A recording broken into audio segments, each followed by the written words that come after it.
Hey guys, good morning. Ashley Blackmore, Berkshire Hathaway Home Services, Western Colorado Properties, coming from where am I? In my entertainment room. So today, guys, what I'm going to be talking to you about is Zillow. So if you have no interest in Zillow, you're not curious about how it works, then just keep swiping. So Zillow is pretty much probably one of the most talked about things that I deal with not only just clients, but listings, buyers, sellers, friends. Everybody's like asking me about Zillow. So Zillow, I'm sure you've seen it when you type in an address or if you start searching for homes. It's one of the number one things that pop up for you to use as your resource to look at new properties, which is great if you're in another town and you're looking at moving to another area. It's really a great resource as far as all of the things that are in the MLS being hosted in one place. Most realtors and real estate agents, we are constrained by certain, geographic areas. Like I couldn't go and sell in New Mexico or something like that. So that is a great benefit of Zillow. Now, where I think that things get a little bit weird with Zillow, and that's where I'm going to bring some things to light, is if you find a listing and you pull it up on Zillow, they'll have a Zestimate. Okay, so for instance, one of my listings, I've been actually tracking the Zestimate because my client is very adamant on being competitive on Zillow for whatever reason. I mean, it's been pretty easy, but that's just what they want to do. So we'll change the listing price of their home to what the Zestimate is recommended. And guess what? A couple days later, the Zestimate has changed and it's made the house worth less than what you just changed the Zestimate to. So there's one flaw in Zillow. So if you're a seller and you're thinking, I need to be competitive to whatever this Zestimate is, then you're really going to be starting to fight a never-ending battle, right? Because every time we adjust your listing, it's going to adjust the price and so on and so forth.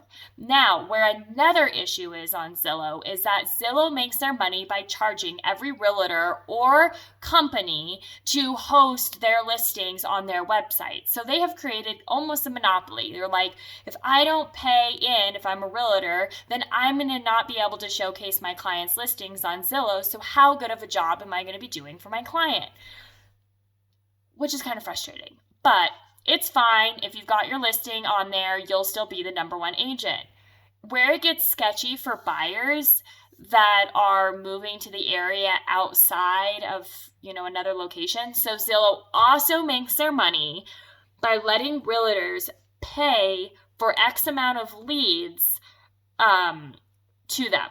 So Zillow, if somebody's looking at a certain property, say they're looking at my listing, but I don't know, like realtor number B shows up.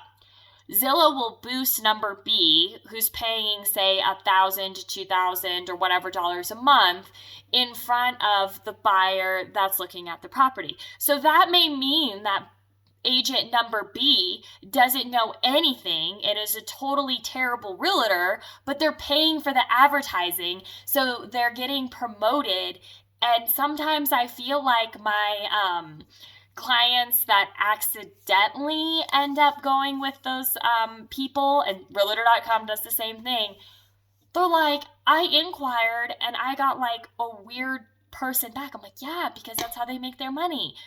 So I would just say that buyers should be extra cautious in who they contact off of a listing. So either go back to your realtor that you've already been working with, tell them that you have an interest on a home that you saw on Zillow with the address, or just go directly to whoever the listing agent is. But don't let yourself be scammed into working with somebody that you don't even know, that you're not even sure is a valid realtor just because they're paying for advertising. Like, that makes no sense.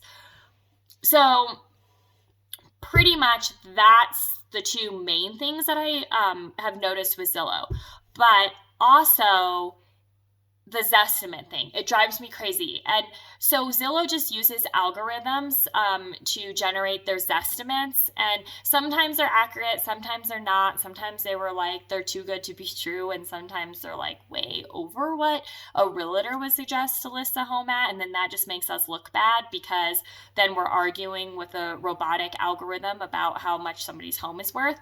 But another thing is that Zillow is trying to move themselves into being like a full virtual real estate office where you could list your home through Zillow and you could buy a home through Zillow. And I'm just going to tread really cautiously with that for my clients, not because it would be taking transactions out of my pocket, but because any type of job that involves real estate, I feel like requires a one-on-one person and not to leave the obligation up to the buyer or the seller to make really big decisions without any sort of expert advising. So that is how I feel about Zillow. I don't hate it. A lot of realtors just say they hate it because they feel like they're a threat to the marketplace. I don't hate Zillow, but I do think that there's really there's changes that could definitely be made through their platform and their program. And I would just warn everybody that I would still want to be face to face and to not ride only on Zestimates. And then also don't think that Zillow is going to pick you a really good realtor if you use them to find a realtor wherever you're going. Like, they're not a screening company. They're a company that people pay to get leads from. So that is all I got for today, and I hope you guys have an awesome Monday.